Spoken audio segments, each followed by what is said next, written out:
Hello बच्चों, स्वागत है तुहाडा मेरे यूट्यूब चैनल गणपति नमा ते। बच्चों अज आप करांगे पाठ 5 काबली वाला दी चैप्टर रीडिंग। बच्चों अगर तुहानू मेरी ये वीडियो पसंद आए तो प्लीज़ प्लीज़ प्लीज़ इसनू लाइक करना और सब्सक्राइब ज़रूर करना। तो चलो शुरू करते हैं आप अपना ये चैप्टर पढ़ना। क्या नाम है पाठ 5 काबली वाला। मेरी 5 ਕੁ ਸਾਲ ਦੀ ਛੋਟੀ ਬੇਟੀ ਮਿੰਨੀ ਪਲ ਪਰ ਵੀ ਚੁੱਪ ਨਹੀਂ ਬੈਠ ਸਕਦੀ। ਇੱਕ ਦਿਨ ਸਵੇਰੇ ਸਵੇਰੇ ਕਹਿਣ ਲੱਗੀ, ਬਾਬੂ ਜੀ ਰਾਮ ਦਿਆਲ ਦਰਬਾਨ ਇਹ ਨਾ ਉਹ ਕਾਗ ਨੂੰ ਕਾਂ ਕਹਿੰਦਾ ਹੈ, ਉਹਨੂੰ ਕੁਝ ਪਤਾ ਹੀ ਨਹੀਂ ਬਾਬੂ ਜੀ। ਮੇਰੇ ਕੁਝ ਕਹਿਣ ਤੋਂ ਪਹਿਲਾਂ ਹੀ ਉਹ ਦੂਜੀ ਗੱਲ ਛੇੜ ਬੈਂਦੀ ਹੈ। ਵੇਖੋ ਬਾਬੂ ਜੀ, ਭੋਲਾ ਕਹਿੰਦਾ ਹੈ ਅਸਮਾਨ ਵਿੱਚ ਹਾਥੀ ਸੁੰਡ ਨਾਲ ਪਾਣੀ ਸੁੱਟਦਾ ਹੈ, इस करके मीह पैंदा है। दसो बाबू जी, भोला झूठ बोलदा है ना। इन्ना कह के वो खेडन लग पे।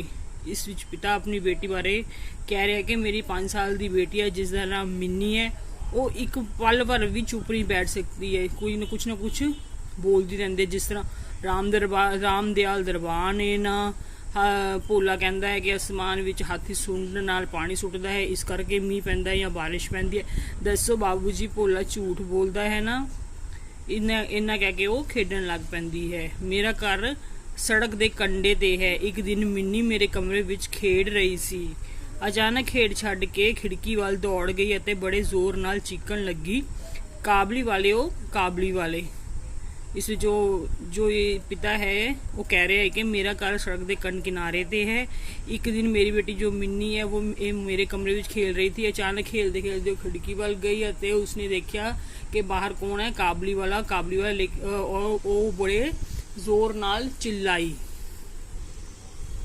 मोढे ते मेवियां दी बोरी लटकाई, हाथ विच अंगूरां दी टोकरी फड़ी। एक उच्चा लंबा काबली वाला धीमी चाल विच सड़क ते चल जा रहा सी। जिवें वो साडे घर वाल मुड़िया, मिन्नी डर के अंदर भज गई। वो डर गई कि वो किधरे उसनू फड़ के ना ले जावे। उसदे मन विच यह गल घर कर गई सी कि काबली वाले दी बोरी विचों बोरी खोलण ते 2-4 बच्चे निकल सकते हैं। वो काबली वाले तो डर रही सी कि उसदी बोरी विचों कई किते 2-4 बच्चे ना निकलन जिन्हों वो फड़ के लेके आया होवे। काबली वाले ने मुस्कुरा के मैनू सलाम की। मैं उस तो कुछ सौदा खरीदिया। फिर वो पूछन लगा, बाबू जी तुहाडी बच्ची किधर है।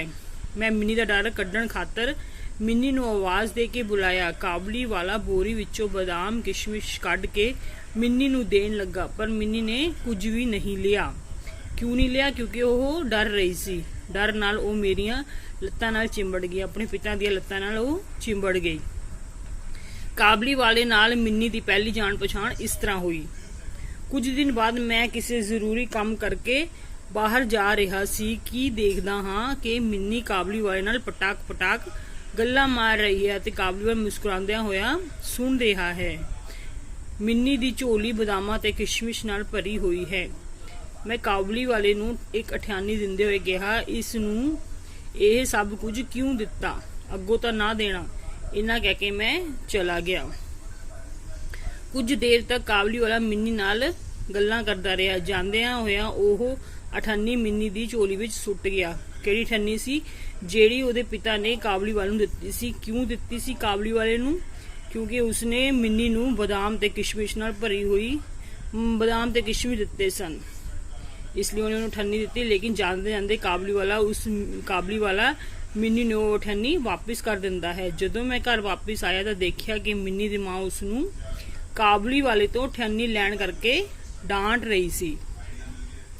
काबली वाला हर रोज आंदा, उसने किशमिश बादाम दे के मिन्नी दे छोटे जहे दिल ते कब्जा कर लिया सी। दोवें देर तक गल्लां करदे अते जोर नाल हसदे। रहमत काबली वाले नू देखदियां ही मेरी बच्ची हसदी हुई पुछदी, काबली वाले और वो काबली वाले तेरी बोरी विच की है।